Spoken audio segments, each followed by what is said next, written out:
سفیدہ آپ بتائیے کہ یہ ایجوکیشن ریشیو جو ہے اتنا ماشاءاللہ اچھا ہے, فیل سو پراؤڈ کہ 90% لوگ, تو یہ کیسے ہوا؟ How did it happen? That's a good question. یہ ایک دم سے نہیں ہوا. جب میں سوچتی ہوں اپنی زندگی کے بارے میں, اس وقت کے بارے میں جب میں چھوٹی تھی, تو اسکول کا کانسیپٹ مجھے نہیں تھا. مجھے یاد ہے گھر کے باہر ایک چھوٹا سا اسکول ہوا کرتا تھا, لڑکے اسکول جاتے تھے اور لڑکیوں کے لیے اسکول تھا ہی نہیں.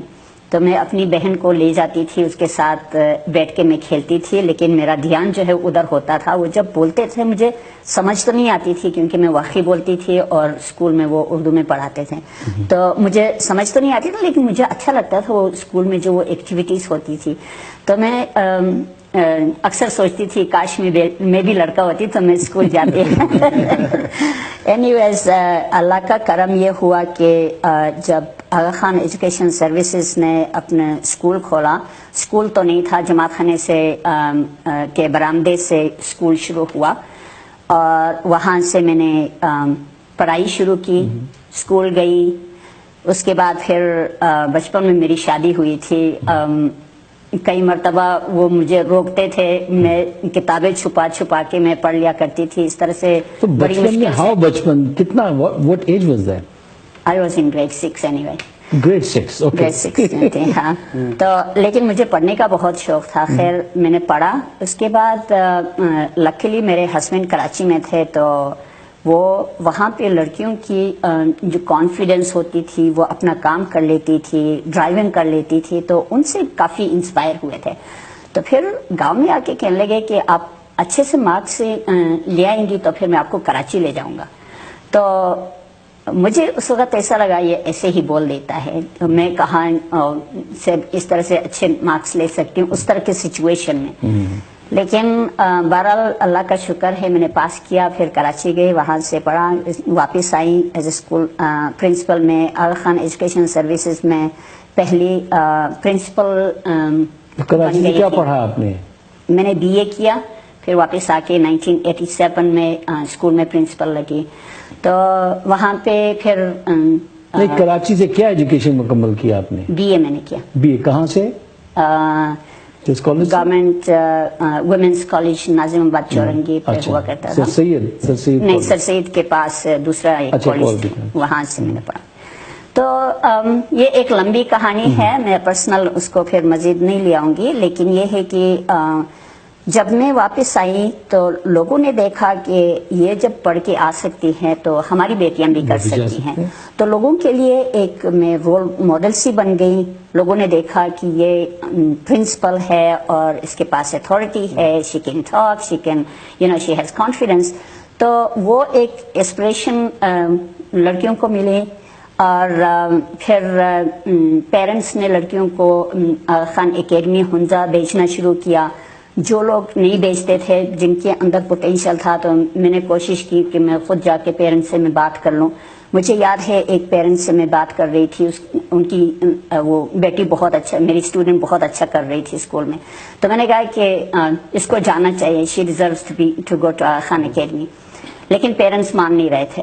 تو پھر ان کے گھر پہ میں گئی, مانے نہیں. پھر اگلے دن ان کو اسکول میں بلایا, تو باپ نے کہا کہ کل مجھے کچھ ہو جائے گا تو اس کی ذمہ داری کون لے گا. تو اچانک میرے منہ سے نکل گیا کہ میں کر لوں گی, حالانکہ میرے پاس اس وقت 1100 کی تنخواہ تھی.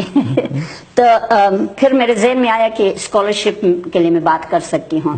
تو اس طرح سے کرتے کافی جدوجہد کرنا پڑا. لیکن یہ ہے کہ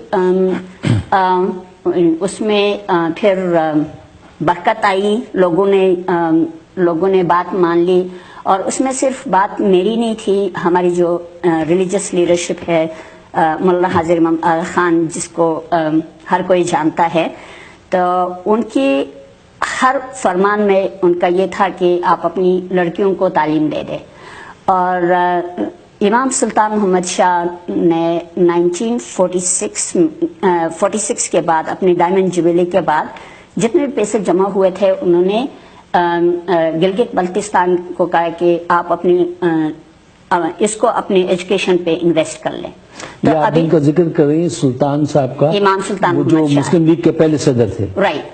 تو پھر وہ وہاں پہ انویسٹ ہوا اور اس وقت جو ہے 40,000 لڑکیاں ڈائمنڈ جوبلی اسکولوں میں پڑھ رہی ہیں. تو اور پھر بہت ساری لڑکیاں ابھی لیڈرشپ پوزیشنز میں ہیں, وہ مختلف اداروں میں کام کر رہی ہیں.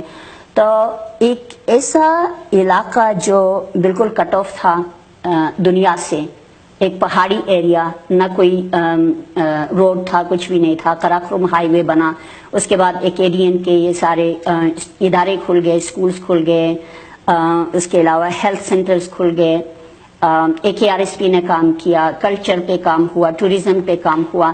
تو ایک ڈراسٹک چینج آ گئی, اور اس چینج کی وجہ سے آج جو ہے نا ہر کوئی, ابھی مولانا حاضر امام گئے تھے دیدار کے لیے, ہنزا گئے تھے, گجر گئے تھے, چترال گئے تھے. تو وہاں پہ ہمارے شیعہ اور سنی کمیونٹی نے اتنا ساتھ دیا کہ میں بہت ہی شکریہ ادا کرنا چاہتی ہوں, بہت اپریشیٹ کرنا چاہتی ہوں کہ انہوں نے کہا کہ جس طرح آغا خان نے ہمارے لیے کام کیا ہے ہم بھی کام کریں گے. تو آ کے ہمارے لوگوں کے ساتھ کام کیا, اتنی یونٹی وہاں پہ ملی.